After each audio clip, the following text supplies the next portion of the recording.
Auzubillahi minash-shaytanir-rajim. Bismillahir-rahmanir-rahim. Alhamdulillahi rabbil alamin. Ar-rahmanir-rahim.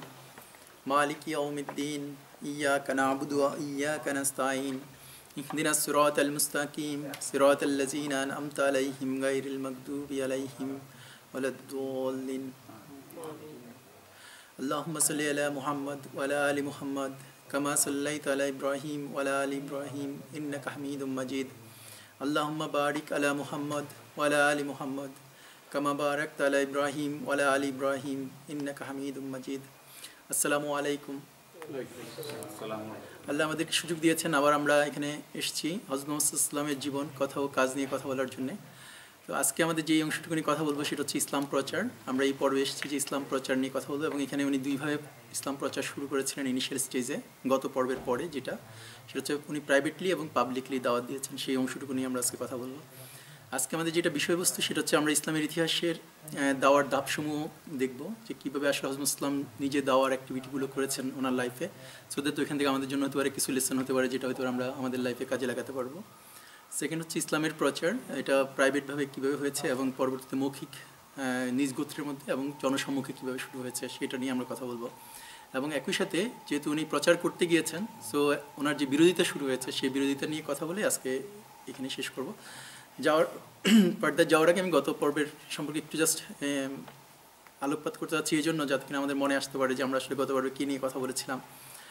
সেখানে আমরা কথা বলেছিলাম যে ওহির সাথে মানুষের সম্পর্ক, মানে ওহিটা কেন মানুষের লাইফে দরকার বা মানুষের জন্য এটা কীরকম নেয়ামত, কীভাবে নেয়ামত, সেটা নিয়ে আমরা কথা বলেছিলাম গত পর্বে। একই সাথে আমরা কথা বলেছিলাম যে ওহি নাজিলের কতটা টাইপ হতে পারে, সো দ্যাট আমরা অ্যাজ এ উম্মাহ হিসেবে আমাদের জন্য এখনও কোন অংশটুকু খোলা আছে, আমরা কীভাবে ওহির কিছু ফ্লেভার পেতে পারি সেই অংশটুকু নিয়ে কথা বলেছিলাম। এবং কথা বলেছিলাম আমরা নবী এবং রসুলদের পার্থক্য। আমরা টিপিক্যালি নবী রসুলদের পার্থক্য যেটা বুঝতাম, আমরা এখন দেখছি যে স্কলাররা, মডার্ন যে স্কলাররা তারা ইন্টারপ্রিটেশন করেছেন স্পেশালি, এবং সেখানে এসে ওনারা একটা ফার্দার আমরা যেটা টিপিক্যালি জানতাম যে নবী হচ্ছে যিনি কোনো কিতাব পান না, আর রাসূল হচ্ছে যিনি কিতাব পান, এটা থেকে ভিন্ন ইবনে তাইমিয়া রহমতুল্লাহ আলাই ওনার মতামতকে এখন বেশি গ্রহণযোগ্য মনে করা হচ্ছে, যেখানে বলা হচ্ছে যে রাসূলদের একটা উম্মাহ থাকবে এরকম যেখানে অপোজিশন থাকবে, আর নবীদের নর্মালি কোনো অপোজিশন থাকবে না, সেভাবে এখন ডিফাইন করা হচ্ছে। এবং সেটা আমরা শিখেছিলাম বা আলোচনা করেছিলাম। এবং সেখান থেকে আরেকটা জিনিস আমরা পেয়েছিলাম যে প্রথম দিকে করা ধর্মপ্রচারের প্রেক্ষিতে কারা কারা প্রথম ধর্ম গ্রহণ করেছিল এবং তাদের যে লেভেল, তাদের যেই সম্মানের লেভেল, সেই লেভেলটা নিয়ে আমরা কথা বলেছিলাম। সো ইনশাল্লাহ আজকে আমাদের মেইন যে আলোচনা, সেই আলোচনায় যাচ্ছি। আমরা আলোচনা করব আজকে যে ইসলামের ইতিহাসে দাওয়ার ধাপসমূহ কয়টা, সেটা এই জন্য জানা যে তাতে করে আমরা আমাদেরকে কোরিলেট করতে পারবো, যেহেতু আমরা এমন একটা এনভায়রনমেন্ট আছি যেখানে আমরা আমাদের নিজেদেরকে বলার চেষ্টা করি বা বোঝাবার চেষ্টা করি, বা আমরা আমাদের মধ্যে এক ধরনের দায়িত্ববোধ ফিল করি যে আমাদের মধ্যে দাওয়ার অ্যাক্টিভিটি করতে হবে, দাওয়ার মধ্যে ইনভলভ হতে হবে। সো ইসলামের ইতিহাসে যখন দেখা হয় মেইনলি দাওয়ার 5টা ধাপ দেখা হয়। এই 5টা ধাপ এসেছে হযরত ইসলামের লাইফ হিস্ট্রি থেকে। হযরত ইসলামের যে 23 ইয়ার্স ওনার দাওয়া অ্যাক্টিভিটি, সেই দাওয়া অ্যাক্টিভিটিগুলি 5টা মেজর ক্যাটাগরিতে ভাগ করা হয়েছে। প্রথমটা হচ্ছে উনি ব্যক্তিগতভাবে পরিচালিত দাওয়া। এটা মিন করছে যে যখন আপনি এমন একটা এনভায়রনমেন্টে থাকবেন যেখানে আপনি দাওয়া শুরু করবেন। ফর এক্সাম্পল আমরা এখানে লেটস সে এখন থেকে 20 বছর বা 10 বছর আগে ওইখানে দাওয়ার অ্যাক্টিভিটি হতো না মুসলিমদের, বিশেষ করে লেটস সে বাংলাদেশি কমিউনিটির। সো বাংলাদেশের কমিউনিটি আপনারা যারা এখানে আগে এসেছেন তারা কেউ কেউ শুরু করেছেন দাওয়ার কাজ। সেই দাওয়ার কাজটা আসলে কীরকম করে করেছেন দেখা যাচ্ছে ওইটা অনেকটা ম্যাচ করতেছে আমার আন্ডারস্ট্যান্ডিং অনুযায়ী। আমি যেই গল্পগুলো আপনাদের কাছ থেকে বিভিন্ন সময় শুনেছি যে এখানে এসেছেন কয়েকজন ভাই যারা ফিল করেছেন যে আমাদের কিছু দাওয়া অ্যাক্টিভিটি করা দরকার, না হলে পরে এটার একটা কনসিকুয়েন্স আছে, সেই জন্য ওনারা ইন্ডিভিজুয়াল লেভেলে শুরু করেছে। এবং ইন্ডিভিজুয়াল লেভেলে শুরু করতে গিয়ে কোনো এক বাসায় দাওয়াত খেতে গিয়েছে, সেখানে কথা বলছেন, সেই কথা বলার পরে একজন রাজি হয়েছে, সো 2জন হলো, 3জন হলো, 4জন, দেন আপনারা একটা জায়গা অর্গানাইজ করলেন, সেখানে আপনারা ঠিক সিমিলারলি হযরত ইসলামও চাই করেছেন। হযরত ইসলামের লাইফে প্রথম উনি শুরু করেছেন ওনার ফ্যামিলিতে, তাও আবার এটা অর্গানাইজ ওয়েতে না, আনঅর্গানাইজড ওয়েতে ব্যক্তিগতভাবে ইনফর্মালি আলোচনা করেছেন। এবং সেভাবে যখন কয়েকজন হলেন, দেন তারপরে ওই কয়েকজনই আবার ফার্দার ইন্ডিভিজুয়ালি বলেছে। কোনো অর্গানাইজড এফোর্ট ছিল না, কোনো অর্গানাইজ ওয়েতে প্ল্যানিং করে যে আমি এইভাবে করবো এই জায়গায় এরকম না। তারপরে দেখা যাচ্ছে ওনারা দারুন নাদওয়া একজন সাহাবী রাদিয়াল্লাহু আনহুর বাসা পেলেন, যেখানে হচ্ছে ওনারা পরে অর্গানাইজ হতে শুরু করলেন এবং সেখান থেকে ওনারা নলেজ গেইন করতে লাগলেন। পরবর্তী 3 বছর ওনারা সেম কাজই করলেন, ওনারা কখনোই পাবলিকলি দাওয়াত দেয়নি প্রথম 3 বছর। কেউ কেউ বলছেন যে কোনো উলামা কেরাম বলছেন যে 4 বছর, বাট বেশিরভাগই সহি এসছে 3 বছর। এই 3 বছর হচ্ছে ওনারা শুধুমাত্র ইসলাম নিজেদের মধ্যে আলোচনা করেছেন। একটা পার্টিকুলার ঘরে ওনারা মিলিত হতেন প্রতিদিন রাতে, দেন ওইখানে ওনারা আলোচনা করতেন, এবং ফার্দার কেউ যদি শুনে এসছে তাহলে ওনার কাছে আবার মেসেজটা দিতেন, উনি কনভার্ট হলে বা ধর্ম গ্রহণ করলে উনি আবার ওই ঘরে আসতেন এইভাবে। এবং সেকেন্ড যেটা এসছে সেটা হচ্ছে যে অ্যারাউন্ড 10 বারবালি দাওয়াত দেওয়ার, জনসম্মুখে মৌখিক দাওয়াত দেওয়ার। এবং এই মৌখিক দাওয়াত দেওয়ার ক্ষেত্রে ছিল ডিভাইন যে অর্ডারটা ছিল, সেই অর্ডারটা ছিল যে ওখানে ফাইট করা যাবে না। যখনই আমি মৌখিকভাবে দাওয়াত দিতে যাব তখন আমাকে একটা অপোজিশন তৈরি হবে, কিন্তু সেই সময় আমাকে যদি কেউ মারবে, কাটবে, যাই করবে, আমার কোনো প্রতিরোধ করার কোনো স্কোপ দেওয়া হয় নাই। সো এরকম একটা লাইফ পিরিয়ড অ্যারাউন্ড 10 বছর, পরবর্তী 10 বছর চলার পরে দেন হচ্ছে যে এরকম যে জনসম্মুখে মৌখিক দেওয়ার সাথে সাথে একটা গ্রুপের বিরোধিতা থাকবে, এবং সেই বিরোধিতা যদি থাকবে তাহলে ওই গ্রুপটাকে সাথে ফাইট করতে বলা হচ্ছে। থার্ড স্টেজে যে আমি যখন দাওয়াত দিব, বারবালি আমি দাওয়াত দিব, কিন্তু একটা পার্টিকুলার এনিমিকে আমি সেট করব, এবং সেই সেট করার পরে সেই পার্টিকুলার মানে যারা আমাকে সবচেয়ে ভেহিমেন্টলি অপোজ করতো গত 10 বছরে বা আগের সময়ে, তাদের যে কোনো একটা গ্রুপকে টার্গেট করে ওই গ্রুপের সাথে ডাইরেক্ট কনফ্রন্টেশনে যাওয়ার অ্যালাউ করা হয়েছে। এবং তার মানে হচ্ছে যে আমরা যদি দাওয়া করতে যাব তখন আমাদের কাছে বিভিন্ন রকম গ্রুপটা আমাদের মধ্যে অপোজিশন থাকবে। হতে পারে কেউ এক্সট্রিম অপোজিশন থাকবে, কেউ হালকা অপোজিশন থাকবে, কেউ হতে পারে যে শুধু লিখালিখির অপোজিশন থাকবে, এটসেট্রা এটসেট্রা।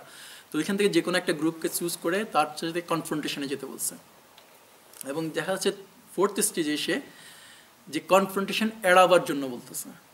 ফোর্থ স্টেজটা ছিল যে যখন একটা কনফ্রন্টেশন করার প্রেক্ষিতে একটা সার্টেন লেভেল অফ শক্তি দেখানো হলো, বা দেখানো হলো এরকম যে মানে আমরা খুব নিরীহ না, এরকম একটা মিনিং আর কি, যে if you hit me we will able to hit you, এরকম একটা সেন্স থেকে দাওয়াত থার্ড স্টেজ ছিল। তারপর ফোর্থ স্টেজে এসে হচ্ছে যে আমাকে যদি আমি আসলে কনফ্রন্টেশন অ্যাভয়েড করার করা, যে কেউ আমাকে মারতে আসতেছে, ধরতে আসতেছে, এই ক্ষেত্রে হচ্ছে আমি কনফ্রন্টেশন অ্যাভয়েড করবো। এবং দেখা যাচ্ছে সেটার বেস্ট এক্সাম্পল হচ্ছে হুদায়বিয়ার সন্ধি, যেখানে হযরত ইসলামের সুযোগ ছিল, হযরত ইসলামের এনার্জি ছিল, এবং ওনার সাহাবীরা রাদিয়াল্লাহু আনহুদের সবারই এনার্জি ছিল, ওনারা ইজিলি মক্কার মধ্যে তখন ফাইট করতে পারতেন। বাট ওইখানে হযরত ইসলাম যে স্ট্র্যাটেজিটা অ্যালাউ করছেন ওনাকে, যে উনি শো করেছেন বা এক্সপোজ করেছেন, বা উনি শান্তির প্রতি সম্মান করেছেন বেশি। এবং ফিফথ হচ্ছে এটা যে জনসম্মুখে মৌখিক দেওয়া এবং যে কোনো অপোজিশনের বিরুদ্ধে স্ট্রাগল, এটা হচ্ছে ফিফথ স্টেজে। যখন একটা স্টেজ আসে যে আমি যখন দাওয়াত দিব, কারণ হচ্ছে আলটিমেট ডিভাইন যে মেসেজ সেটা হচ্ছে ইসলাম, বা আলটিমেট আল্লাহর বাণীটা আমাকে এক্সপোজ করতে বলা হচ্ছে। সো আমি যখন এক্সপোজ করবো, আমি বারবারই শুধু প্রচার করতেছি, কেউ যদি আমাকে ফিজিক্যালি যদি কোনো কারণে আমাকে স্টপ করতে যায়, দেন ফিফথ স্টেজে আমাকে অ্যালাউ করা হচ্ছে যে যদি কেউ আমাকে ফিজিক্যালি স্টপ করা যাবে আমি কনফ্রন্টেশনে যাইতে পারি। এটা হচ্ছে ফিফথ স্টেজ, সব থেকে লাস্ট স্টেজ, এবং যেটার জন্য আমরা দেখতে পারি সাহাবীরা রাদিয়াল্লাহু আনহুর সময় এটা এক্সপানশনটা করতেছে। সো এরপরে আমরা আজকে যেটা নিয়ে কথা বলবো সেটা হচ্ছে ইসলাম প্রচারের প্রাইভেট অংশটুকু।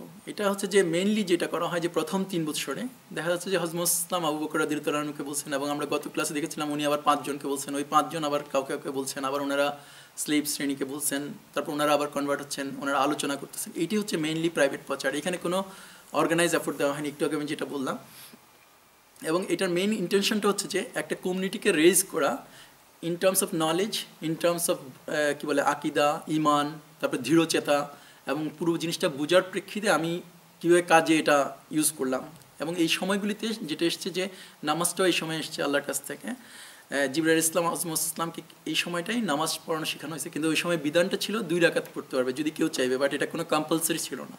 আনটিল মিরাজ না হওয়া পর্যন্ত মুসলিমদের উপরে নামাজ কখনো কম্পালসারি হয়নি, এবং কখনো 3 রাকাত ছিল না, 4 রাকাত ছিল না, ওই সময় পর্যন্ত শুধু 2 রাকাত ছিল। যার ইচ্ছা সে যদি কোনো কারণে আল্লাহকে ওরশিপ করতে চায় তাহলে সে 2 রাকাত নামাজ পড়লেই হতো। এবং এটা জিবরাইল ইসলাম এক্স্যাক্টলি ওনাকে দেখিয়ে দিয়েছেন কীভাবে এই নামাজটা পড়তে হবে। যার জন্য যখন মিরাজে হযরত ইসলাম গেছেন তখন ওনাকে নামাজ কয়াক্ত সেটা বলা হয়েছে, কিন্তু নামাজের স্টাইলগুলো কীরকম হবে সেটা আর বলা হয় নাই। এবং এটার একটা প্লাস পয়েন্ট ছিল যে উনি যে এনভায়রনমেন্টে এসছেন, যে নলেজ নিয়ে আসছেন, যে মেসেজ নিয়ে আসছেন, সেই মেসেজটা অটোমেটিক কনফ্রন্টেশনাল। সেই জন্য এরকম একটা টাইম যদি আমাকে বিল্ড আপ করতে হয় তাহলে এটা হচ্ছে প্রাইভেট দেওয়া, উৎকৃষ্ট দেওয়া। এবং মোস্টলি আমরা যারা ওয়েস্টার্ন কান্ট্রিগুলিতে আছি আমাদের জন্য এটা অনেক বেশি অ্যাপ্রোপ্রিয়েট, যে আমরা যদি প্রথম একটা নিজেদের নলেজ লেভেলটা বিল্ড আপ করতে চাই তাহলে প্রাইভেট দেওয়ার মাধ্যমে এটা করা সম্ভব।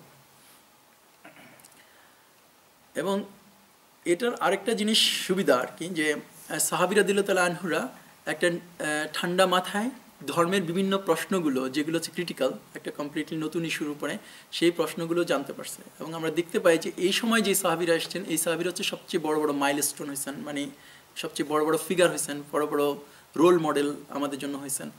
এবং দেখা যায় যে এই সময় যারা কনভার্ট হয়েছে এরাই হচ্ছে যে পরবর্তীতে উম্মাকে লিড করেছে। এবং আমরা জানি হইতে পারে কেউ কেউ যে সাহাবীরা রাদিয়াল্লাহু আনহু ছিলেন টোটাল হযরত ইসলামের লাইফ 1,00,000-এর উপরে সাহাবীরা রাদিয়াল্লাহু হয়েছে টোটাল, মানে যাদেরকে আমরা সাহাবী বলি। এবং আমার মনে হয় যে আমরা জানি যে সাহাবীরা বলেন তাদেরকে যারা কোনো না কোনো সময় হযরত ইসলামের সাথে দেখা হয়েছে ইমানি অবস্থা, হ্যাঁ, ওনার বর্তমান অবস্থায়। কিন্তু আমরা এর মধ্যে সর্বোচ্চ 5000-এর মতো সাহাবীর নাম রেকর্ডের অবস্থায় পাওয়া যায়, কিছু না কিছু নাম পাওয়া যায়। তার মানে হচ্ছে এই 5000-এর মধ্যে আবার খুব একটা অল্প অংশ, কয়েকশো মাত্র যাদের ডকুমেন্টেড নাম আছে বা ওনার কিছু একটা অ্যাক্টিভিটি আছে। এরপরে যেটা করেছেন যে 3 বছর পরে একটা সূরা হিজরের 94 নম্বর আয়াত, যেটাকে বলা হচ্ছে যে ওইটার সেন্সটা হচ্ছে এরকম যে আল্লাহ বলতেছেন মুহাম্মদ সাল্লাল্লাহু আলাইহি ওয়াসাল্লামকে, এটা সূরা হিজরের 94 নম্বর আয়াত, ওইখানে জনসম্মুখে ঘোষণা করতে বলা হচ্ছে। মানে এটার আমি জাস্ট আমার মতো করে বলতেছি, আয়াতটা হুবহু না। জনসম্মুখে ঘোষণা করো এবং মুখ ঘুরিয়ে নিতে বলছে। দুইটা জিনিস এখানে এমফাসিস করা হয়েছে যে হযরত ইসলামকে অর্ডার দিচ্ছে আল্লাহ ওই আয়াতের মাধ্যমে, বা যেটা কিনা উলামারা একমত যে এই আয়াতের মাধ্যমে প্রথম এই অর্ডারটা এসছে, যে পাবলিকলি ওনাকে ঘোষণা করতে বলছে। এই প্রাইভেটলি যে ঘোষণাটা, সেই ঘোষণাটা হচ্ছে কেউ জানে না। যেমন আমরা গত পর্বে একটা সাহাবী থেকে একটা বর্ণনা করেছিলাম, উনি ইয়েমেন থেকে আসছেন, উনি হযরত ইসলামকে বলছেন শোনার পরে যে আমি মুসলিম হতে চাই। হযরত ইসলাম রিফিউজ করছেন যে তুমি তোমার ইয়েমেনে ফিরে যাও, যখন তুমি শুনবা যে আমি কুরাইশদের উপরে বিজয়ী হয়েছি তারপরে তুমি আসো। সো ওই সময় হযরত ইসলাম এটা অ্যালাউ করতেছিলেন না যে মানুষ পাবলিকলি জানুক, ছড়াক, এটা চাচ্ছিলেন না। কিন্তু এই সূরা হিজরের 94 নম্বর আয়াতে যেখানে আল্লাহ বলতেছেন যে পাবলিকলি ঘোষণা করতে, তার সেকেন্ড জিনিসটা বলতেছেন ওদের থেকে মুখ ঘুরিয়ে নাও, এরকম মিন করতেছেন, যেটা হচ্ছে জাহেলদের কাছ থেকে, অজ্ঞদের কাছ থেকে। উনি টার্ম দিচ্ছেন যারা আল্লাহর একত্ববাদ গ্রহণ করতেছে না, এই স্টিল মূর্তি পূজা করতেছে, ওদেরকে আল্লাহ টার্ম করতেছেন যে ওনারা হচ্ছে জাহেল, অজ্ঞ, যেটাকে বাংলা করলে অজ্ঞ, তাদের কাছ থেকে মুখ ঘুরিয়ে নিতে বলছে।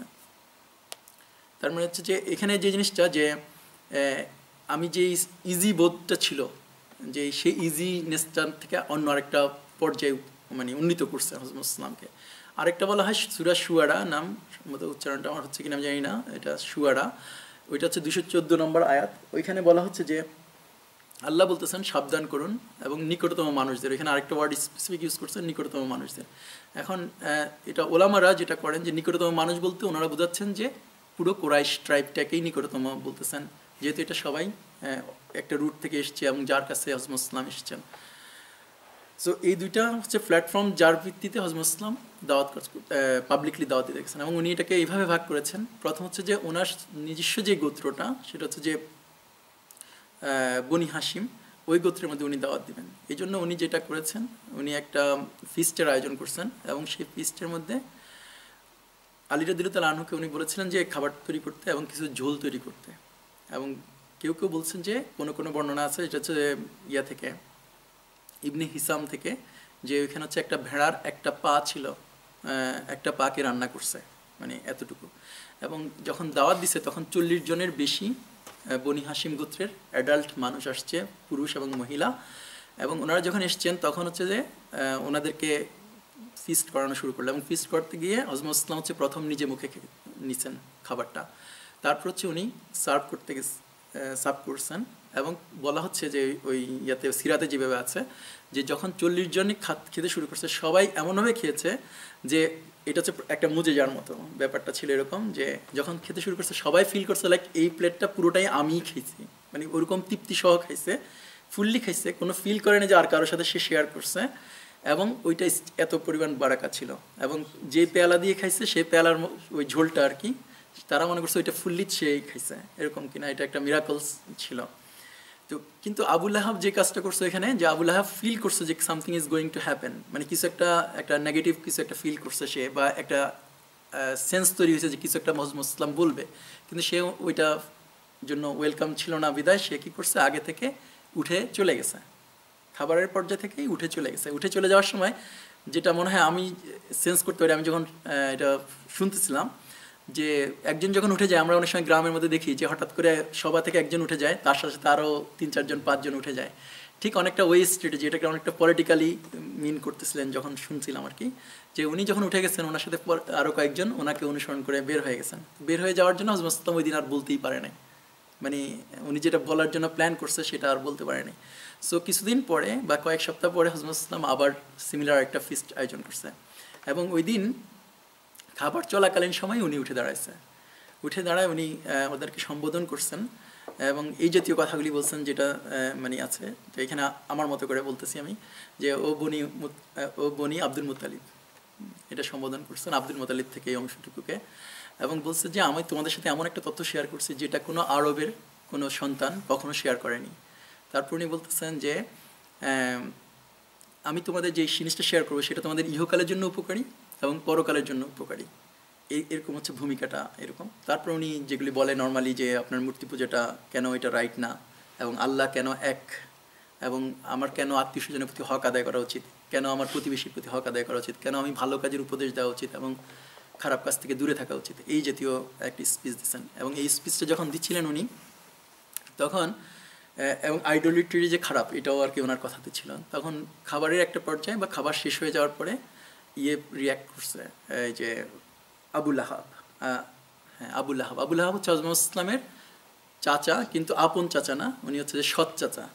সো উনি রিয়াক্ট করছেন এইভাবে যে ওকে, মানে কিন্তু মোহাম্মদ ইসলামের সাথে উনি সরাসরি কনফ্রন্টেশনে যায় নাই বা সরাসরি মোহাম্মদ ইসলামের দিকে তাকায়ও নাই, ইগনোর করছে মোহাম্মদ ইসলামকে, ইগনোর করে অন্যদের দিকে তাকায় বলছে, মানে who is he to say so,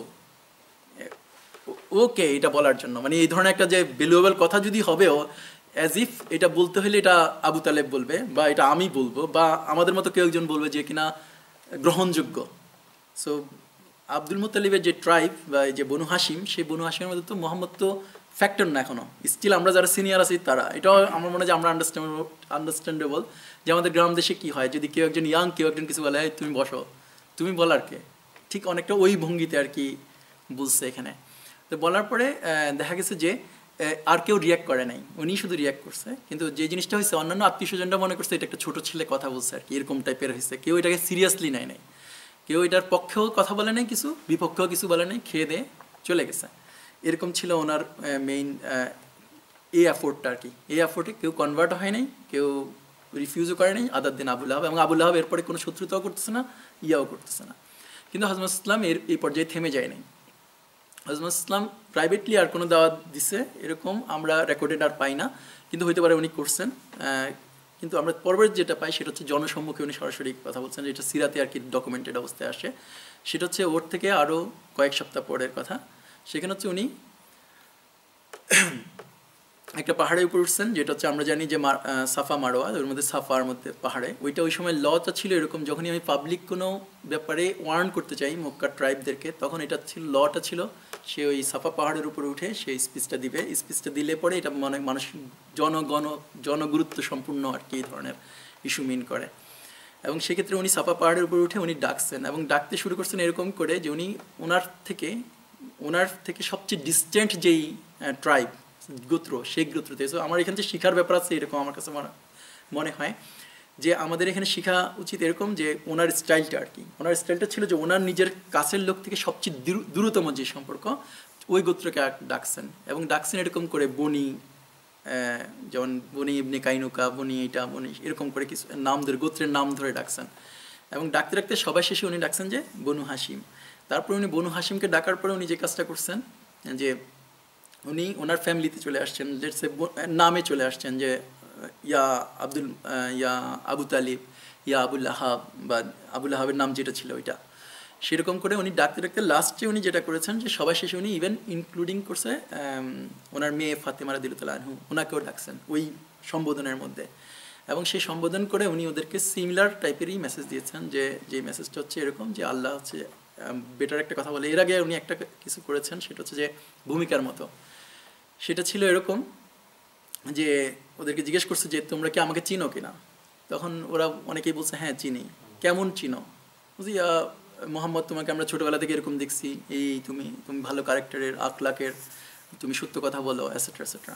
যখন ওই সত্য কথার ইস্যু এসছে তখন উনি বলছে ওকে ঠিক আছে, আমি যদি একটা উদাহরণের জন্য বলছেন যে আমি যদি মনে বলি তোমাদেরকে, যেটা আমরা সবাই জানি যে পাহাড়ের ওই পাশে একদল শূন্য আছে, তোমরা কি এটা বিশ্বাস করবে কিনা? ওরা বলছে হ্যাঁ, তুমি যদি বলো সেটা বিশ্বাস করবো। তখন উনি এই কথা বলছেন যে তাইলে আমি তোমাদেরকে বলতেছি, তোমাদেরকে আমি সাবধান করতেছি ওই দিনের কথা, যেই দিন আসলে এইখানেই দিন না, এরপর আরেকটা দিন আছে, এবং সেই দিনটা হচ্ছে আল্লাহ তোমাদেরকে পরীক্ষা করবে। এখান থেকে উনি নিয়ে তারপর তাওহীদের কথা বলছে, একই সাথে উনি মূর্তির কথা বলছে।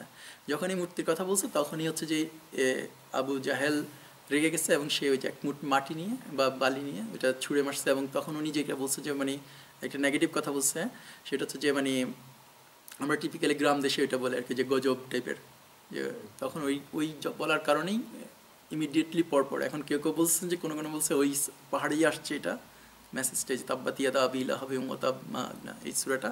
আবার কেউ কেউ বলছে যে একটু পরে আসছে। এবং ওই সূরাটা আসার প্রেক্ষিতে যেটা হয়েছে, ওইখানে যেটা হয়েছিল যে আবুল আহাব যখন আবুল আহাব যখন এটা ছুঁড়ে মারছে, ছুঁড়ে মারার পরে আর কোনো রিয়াকশান অন্য কেউ কিছু করে নাই, অন্য কেউ মধ্যে এটা কোনো পজিটিভও হয় নাই, নেগেটিভও হয় নাই, এরকম একটা জিনিস হয়েছে। কিন্তু এটা যেটা এটার ইম্প্যাক্ট ছিল সেটা হচ্ছে পুরো মক্কাতে এর আগে কখনো পাবলিকলি না বলার কারণে, এটা বলার কারণে সবাই আলোচনা করতে শুরু করছে। সো সবার কাছে এখন মেসেজটা গেছে এতটুকু যে ডেফিনেটলি হজরত ইসলাম আল্লাহর নবী বলে এখন পাবলিকলি বলতেছে, এবং সবাই আর কি রিউমার করতেছে, এটা নিয়ে আলোচনা গ্রুপ আলোচনা হচ্ছে। এই জিনিসটা একটা চলমান ছিল তখন থেকে। কিন্তু উনি যখন এটা বলছেন, বলার পর থেকে উনি হজরত ইসলাম পাবলিকলি যেতে শুরু করছেন এইভাবে। এটা বলার পরে ওনার যে শাইনেসটা বা ওনার যেই রিজার্ভনেসটা সেটাও চলে গেছে, যেহেতু প্রত্যেকে এখন আলোচনা করছে এবং প্রত্যেকে জানে যে হজরত ইসলাম একটা সামথিং স্পেশাল, সামথিং ডিফারেন্ট। এবং স্পেশাল বলতে এই সেন্সে ডিফারেন্ট যে কাফেররা যেটা বিশ্বাস করে বা কুরাইশরা যেটা বিশ্বাস করে যে আল্লাহ আর এই দেবদেবী হচ্ছে আমাদের আল্লাহকে পাওয়ার জন্য মিডিয়াম, এখানে হচ্ছে হজরত ইসলাম সরাসরি বলতেছে যে আমি হচ্ছে আল্লাহ থেকে।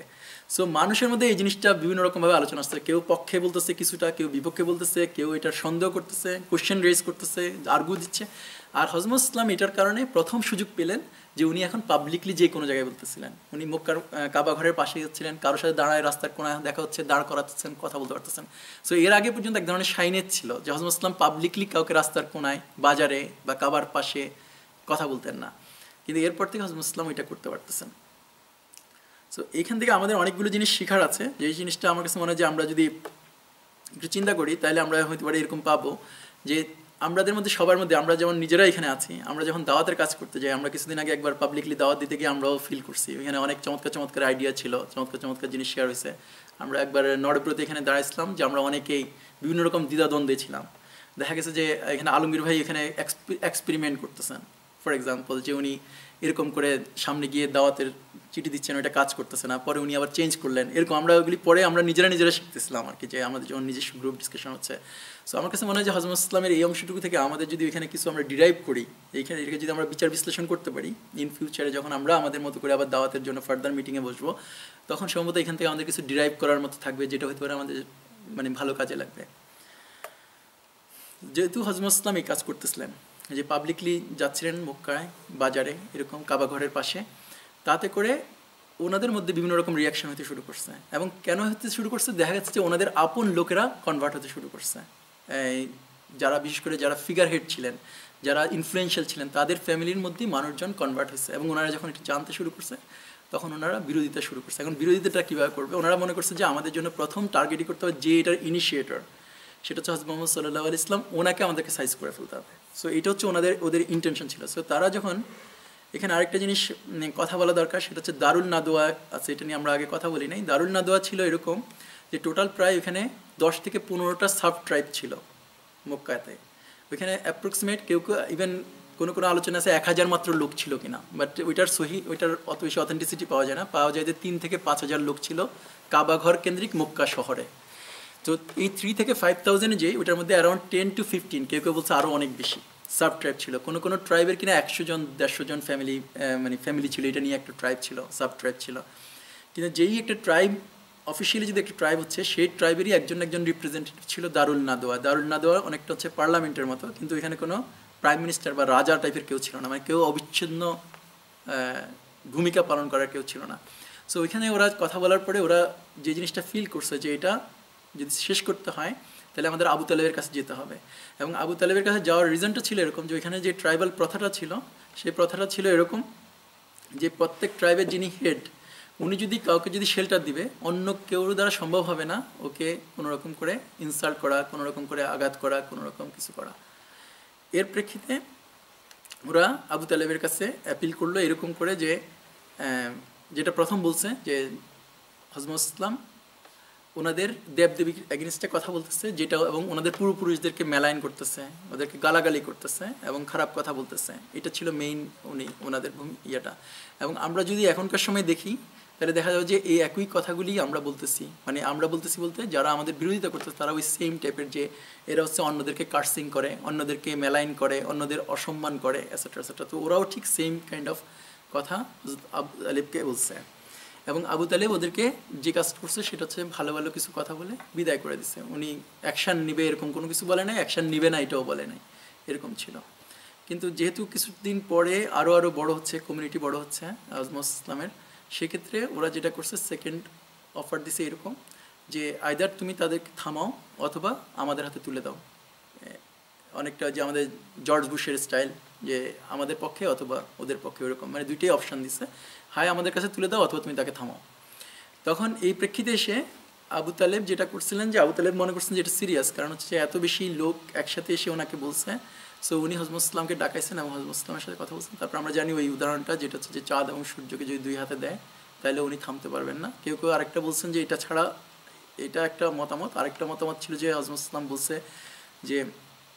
যে সোর্স থেকে সূর্যের আলো আসে আর যে সোর্স থেকে চাঁদের আলো আসে, সেই সোর্স থেকে হচ্ছে উনি ডিভাইনলি এটা গাইডেড হয়। সো এটা উনি না যে এটা কন্ট্রোল করার। এই দুইটা ওপিনিয়ন আছে। আবু তালেবকে কী আনসার করছিলেন তার, এটা দুইটাই মিনিংটা এরকম যে এটা হচ্ছে যে লাইক অ্যাজ আবু তালেব যেটা বুঝছে যে হযরত ইসলাম এত ডিটারমাইন্ড, এমন একটা পজিশনে আছে যে এইখান থেকে ওনারা কোনো পেছানোর কোনো সুযোগ নাই। সো এই পর্যায়ে আবু তালেব তখন নিজে থেকেই বলছে যে ঠিক আছে, উনি আর কখনো হযরত ইসলামকে বলবে না যে এটা থামাবার জন্য। এবং ইন্টারেস্টিং হচ্ছে যে আবু তালেব এটা বলার পরেও আরও প্রায় 10 বছরের মতো বেঁচে ছিলেন, এবং ওই 10 বছরে উনি নট এ সিঙ্গেল টাইম হযরত ইসলামকে এটা নিয়ে আর বলছেন। এত অপোজিশন আসছে কিন্তু কখনো আবু তালেব এই জিনিসটা আর ভঙ্গ করে নাই। ওনার কি প্রমিসগুলো অনেক স্ট্রংলি রাখতো। আবু তালেব সম্পর্কে আমি জানি না আপনার এই মেসেজটা জানতেন কিনা, আজকে আমি এটা নতুন পেলাম এক জায়গায়। সেটা হচ্ছে যে আবু তালেব কিনা একজন চমৎকার কবি ছিল। ওই সময় 7টা মেইন কবিতা কাবার দেওয়ালে ঝুলানো ছিল। এটা হচ্ছে যে ওই সময় এটা লাইক হিউজ পাওয়ারফুল, এখনকার ইকুয়াল টু লাইক নোবেল লিটারেচারের উপর নোবেল প্রাইজ পাওয়া টাইপের স্ট্যান্ডার্ড আর কি। কাবা ঘরে 7টা ঝুলন্ত কবিতা। অনেক হিস্ট্রিয়ান বলছে আবু তালেবের যে কবিতার স্টাইল, এইটা কিনা ওদেরকেও সুপারসিড করে। এখন কীভাবে এটা ইভ্যালুয়েশন এসেছে সেটা জানি না, বাট ইবনে হিসামের মধ্যে এইভাবে আছে যে ওই 7টাকে সুপারসিড করে in terms of content, in terms of rhythm. In terms of content হচ্ছে যে আবু তালেবের কবিতার কিনা কন্টেন্টটা খুবই পাওয়ারফুল থাকতো, কারণ কন্টেন্টের মধ্যে অনেক রকমের মেসেজ থাকতো এবং রিদম থাকতো অনেক। এবং আবু তালেব প্রচণ্ড এক ধরনের সম্মানের ছিলেন, এরকম করে উনি পুয়ার ছিলেন, কিন্তু ওনার বাবার জন্য হোক, মানে আব্দুল মুতালিবের জন্য হোক বা কোনো কারণে ওনার প্রচণ্ড রকম অ্যাকসেপ্টেন্স ছিল ওনার ট্রাইবের বাহিরেও, এরকম ছিল। সো এরপরে থার্ড স্টেজে যখন এটা হয় নাই, থার্ড স্টেজে ওনাকে যেটা করা হলো যে ওই সময় আমরা বলেছিলাম আগের একটা আলোচনায় যে ওয়ালিদ করে একজনের নাম, উনি হচ্ছে যে কাবার ঘর রিবিল্ড করার সময় 1/4 খরচ বহন করছে। সো উনি খুবই একটা পাওয়ারফুল মাইটি, ফিজিক্যালিও মাইটি ছিলেন ওনাদের ফ্যামিলি, অ্যাজ ওয়েল অ্যাজ ওনারা ছিলেন প্রচণ্ড টাকা পয়সাওয়ালা। সো উনি কী করছে, ওনার একটা ছেলে নাম হচ্ছে যে উমারা ইবনে ওয়ালিদ, ওনাকে নিয়ে গেছে আবু তালেবের কাছে উইথ হোল ট্রাইব, মক্কার সব ট্রাইবের লিডাররা গেছে, যে বলছে যে ওকে আমরা তোমাকে উমারা ইবনে ওয়ালিদ, উনি দেখতে শুনতে সব দিক দিয়ে হ্যান্ডসাম ছিল, সব দিক দিয়ে বেস্ট ছিল, one of the best among the Quraish, আমরা তোমাকে আবু তালেব বলছে আমরা একে দিচ্ছি, তুমি তার বিপরীতে আমাদেরকে হযরত ইসলামকে দাও এবং তুমি ওকে দেখবে, ওইটা তোমার ছেলে হিসেবে আমরা একে নিব এবং আমরা একে মারব, তুমি এটা। এবং এইটা শোনার পরে প্রথম কিনা আবু তালেব এরকমভাবে রিয়াক্ট করে নাই কিনা, এই প্রথম কিনা প্রচণ্ড রকম রিয়াক্ট করছে এবং রেগে গেছে আবু তালেব, যেটা হচ্ছে আনইজি। ওই সময়ের এটা এনভায়রনমেন্টই এরকম ছিল না আর কি, কারণ ফুল কুরাইশদের সব লিডাররা, এবং ওরা সব লিডার মানে হচ্ছে প্রত্যেকে আবু তালেবের ইকুইভ্যালেন্ট। সো আবু তালেবকে যখন বলছে, আবু তালেব রেগে গিয়ে বলছে এটা তো তোমরা তো ডাইরেক্ট একটা শয়তানের আইডিয়া নিয়ে আসছো। ওনার উচ্চারণটা ছিল, এটা ইউজ করছে কিনা শয়তান, আইডিয়াটা বলছে শয়তানিক, এবং বলছে আমি তোমাদের সন্তানকে লালন পালন করবো, বড় করবো এবং বেচাই রাখবো, আর তোমরা আমার সন্তান নিয়ে তোমরা মেরে ফেলবা। তাহলে এটা কীভাবে এটা ট্রেডিং হইতে পারে, মানে তোমার সন্তানকে আমি লালন পালন করতো। এইটা আমি যখন এটা পড়তেছিলাম তখন আমার কাছে মনে হচ্ছে ওই লোকটার যে ব্রেইনটা আসলে কত শার্প, আপনি কিন্তু তাৎক্ষণিক কিন্তু এটা লিঙ্ক করতে পারবেন না, মনে হবে যে তাই তো একটা ছেলেকে দিচ্ছে আরেকটা ছেলেকে দিয়ে দিচ্ছি। নর্মালি আমাদের সেন্সে আমরা যে এরকম ডাল সেন্স না, কিন্তু উনি বোঝা যাচ্ছে যে ওনার লিডারশিপ ক্যাপাসিটি অন্যরকম ছিল। তার জন্য ইনস্ট্যান্টলি বলতে পারছে যে আমি তোমাদের বাচ্চাকে লালন পালন করবো আর তুমি আমার বাচ্চাকে নিয়ে মেরে ফেলবে। এটা কীভাবে ট্রেডিং হতে পারে? এটা তো একটা শয়তানের ট্রেডিং, এটা আসলে ট্রেডিংই না। সো এরকম এই এই যখন হয়েছে এবং এখানে এসে উনি আবু তালেব ক্লিয়ার করছে যে মানে উনি কোনো সরি, এরপরে একটা জিনিস হয়েছে, এরপরে যে জিনিসটা হয়েছে যে মুতাইম ইবনে আদি, আমি জানি না আপনারা কেউ কেউ ওনার নাম শুনতে পারবেন। মুতাইম ইবনে আদি হচ্ছে যে হিউজ ফিগার আর কি। আবু তালেব হচ্ছে এক ধরনের ফিগার, উনি হচ্ছে ট্রাইবাল হেড। মুতাইম ইবনে আদিও একটা ট্রাইবাল হেড, কিন্তু ওনার একটা স্পেশালিটি ছিল, উনি হচ্ছে সবচেয়ে ওল্ডেস্ট লোক আর কি, মানে কী বলে সবচেয়ে বয়স্ক লোক, সবচেয়ে বৃদ্ধ লোক। ওনার থেকে বৃদ্ধ আর তখন কেউ ছিল না। এবং উনি যখন ওই যে মক্কাতে যে ইয়ে নিয়ে পাথর নিয়ে যে ফাটাফাটিটা হলো যে কে রাখবে হাজরে আসওয়াদ, তখন উনি প্রথম কথা বলছে যে আমরা অপেক্ষা করি তাহলে কালকে সকালে যে আসবে সেটা। সো ওনার ওই ধরনের একটা রেসপেক্ট ছিল, প্লাস উনি সবসময় সমস্যাগুলি সমাধান করতে পারতেন, কিছু একটা মিডলে বলতে পারতেন। সেই জন্য উনি দাঁড়াইছেন, উনি দাঁড়ায় আবু তালেবকে বলতেছেন যে আবু তালেব, আমরা তো আমাদের কাছে যতগুলি অপশান ছিল, তোমাকে অনেকগুলি অপশান দিলাম, 3টা অপশান দিলাম, হয় তুমি থামাও, না হয় তুমি ওকে আমাদের কাছে তুলে দাও, আবার তুমি যদি সেটাও না করো তাহলে আমরা তোমাকে একটা মানে রিপ্লেসমেন্টও দিলাম। সো তুমি যদি আমাদের কোনো কিছু না শুনতেছো তাহলে তো এটা মানে তুমি সমাধান করতে যাচ্ছ না, এরকম আর কি ওনার পজিশনটা ছিল। তখন আবু তালেব বলছে যে ওকে, আমি যেটা বুঝতেছি সেটা হচ্ছে যে তোমরা আসলে প্ল্যান করে আসছো, আমি তো প্ল্যান্ড অবস্থায় নাই, তোমরা এখানে আসার আগে তোমরা নিজেরা কথা বলে তারপরে আসছো। সো একটা পরিকল্পিত ইস্যুর বিপরীতে আমি কথা বলতে পারবো না। এটা ছিল ওনার একটা ওপিনিয়ন। সেকেন্ড ওপিনিয়ন ছিল যে তোমরা যাই করো না কেন, at the end of the ডেতে আমি কিছুই করবো না, মানে আমি আমার প্রোটেকশন। ওই সময় একটা ছিল যে ভিসার মতো ব্যাপারটা, যে কোনো একটা ট্রাইব যদি প্রোটেকশন দিবে অন্য কোনো ট্রাইবের কিছু করা যাবে না, যদি করবে তাহলে অটোমেটিক এটা হচ্ছে যুদ্ধ ডিক্লারেশন হচ্ছে আর কি। সো হযরত আবু তালেব তখন বলছে যে আমি কিছুই করবো না, এটা উনি ক্লিয়ার কাট বলছেন। তো এখান থেকে যে অংশটুকু আমরা মানে ডিরাইভ করি আর কি, মেইনলি দেখা যাচ্ছে যে আবু তালেব সামহাও একটা প্রচণ্ড বোল্ডনেস পাইছে। এখন কোত্থেকে বোল্ডনেস? আল্লাহ হচ্ছে বিগ প্ল্যানার। নর্মালি এটা হচ্ছে অ্যাবনর্মাল ছিল কিনা তখনকার সময়ে, এতগুলো ট্রাইব, যেটা আমরা যদি 15টা ট্রাইব ধরি তাহলে 15 জন লিডার এসছেন, 15 জন লিডার এসে 15টা রকমভাবেই কথা বলছেন, এবং আবু তালেব হচ্ছে একা। এবং আবু তালেবের যে গোত্র, সেই গোত্র ওনার অপোজিশনে আছে, তারাও পছন্দ করতেছে না। আবু তালেব নিজেও কনভিন্সড না, যেহেতু সে ইসলাম ধর্ম গ্রহণ করতেছে না, তাহলে সেই অবস্থায় কেন আবু তালেব এই কাজটা করলেন? এখান থেকে আমাদেরকে যদি ডিরাইভ করি, যদি একটা হচ্ছে পারে এরকম যে উনি হতে পারে খুব আপরাইট মানুষ ছিলেন, উনি মনে করতেছিলেন লেটসে আমাদের মতো করে যে উনি ব্যক্তি স্বাধীনতা, উনি ওনার কথা বলতেছেন এবং উনি যেটা বলতেছেন সেটা তো রং বলতেছেন না, উনি তো কার্সিং করতেছেন না, উনি ওনার ওপিনিয়ন বলতেছেন, উনি ওনার যে লজিক্যালি জাস্টিফাইড যে মেকানিজম, সেই মেকানিজম থেকে উনি কথা বলতেছেন। তুমি অ্যাকসেপ্ট করো অথবা না অ্যাকসেপ্ট করো, দুইটাই তোমার রাইটস আছে। সো হইতে পারে আবু তালেব এইভাবে চিন্তা করতে পারে, আবার হইতে পারে আবু তালেব এইভাবে চিন্তা করতে পারে যে এটা আমার একটা গোত্রের লোক, আমার গোত্রের লোক, যেটা ওই সময় নিয়ম ছিল যে গোত্রের লোক যদি কিছু করে অলওয়েজ গোত্রের লোকেরা ওকে সাপোর্ট দিবে। এবং হযরত ইসলামের যেহেতু একটা আগে থেকে একটা চরিত্রগতভাবে সব দিক দিয়ে উন্নত ছিল, সো আমার ভাতিজা অবভিয়াসলি সে সামথিং রং করতেছে না এবং যা কিছু বলতেছে স্টিল সাউন্ডস গুড, সো সেই হইতে পারে ভূমিকা। আরেকটা হইতে পারে আমরা যেভাবে ডিরাইভ করতে পারি, দেখা যায় এইভাবে যদি চিন্তা করি যে হযরত আবু তালেব পুরো টাইম যে 8 বছর বয়স থেকে হযরত ইসলামকে দেখতেছেন, এবং হযরত ইসলামের বয়স এখন হচ্ছে 43, সো 43 থেকে 8 বাদ দিলে প্রায় 35 বছর দেখতেছেন হযরত ইসলামকে। সো হযরত ইসলামের জন্য যে পরিমাণ মায়া মমতা এগুলি জমছে, ওইটাও একটা হিউজ পরিমাণ। এবং সেই এত পরিমাণ হিউজ আসার পরেও দেন আল্লাহ আবার প্ল্যান করতেছেন। দেখা যাচ্ছে আমরা কী জন্য এটা বলতেছি আল্লাহ প্ল্যান করতেছেন, এই জন্য দেখা যায় যে হযরত মুহাম্মদ ইসলাম যখন ওনার ডেড বেডে ছিলেন আবু তালেব, তখন ওনাকে বলছে যে চাচাকে লাস্ট শুধুমাত্র শাহাদা বলার জন্য, একটা শাহাদা বলার জন্য, বাকিটা হচ্ছে উনি ফাইট করবে আল্লাহর সাথে। হযরত ইসলাম যেটা ইউজ করছেন ওয়ার্ড, যে আমি আল্লাহর কাছে আর্গুমেন্ট করবে, এটা বলা হচ্ছে।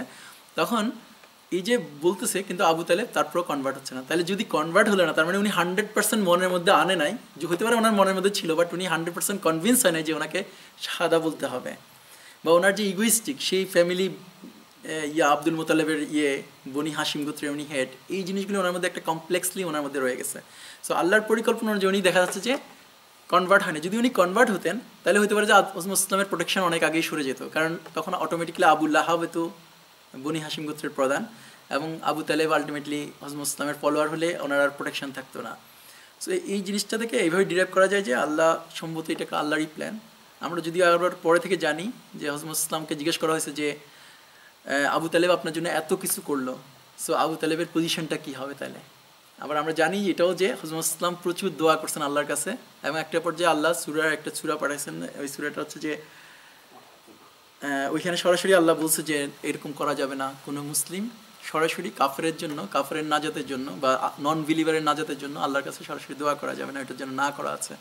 ততদিন পর্যন্ত হযরত ইসলাম কিন্তু কন্টিনিউ দোয়া করতেছিলেন, এবং ওই সূরা আসার পর থেকে হযরত ইসলাম এটা স্টপ করছেন। তো যেহেতু এখানে আমি এইভাবে মিলাতে যাচ্ছি যে আল্লাহ হয়তো প্ল্যানটা করছেন এরকম, যদি উনি কনভার্ট হতেন তাহলে হযরত ইসলামের সেফটি অ্যান্ড সিকিউরিটি চলে যেত।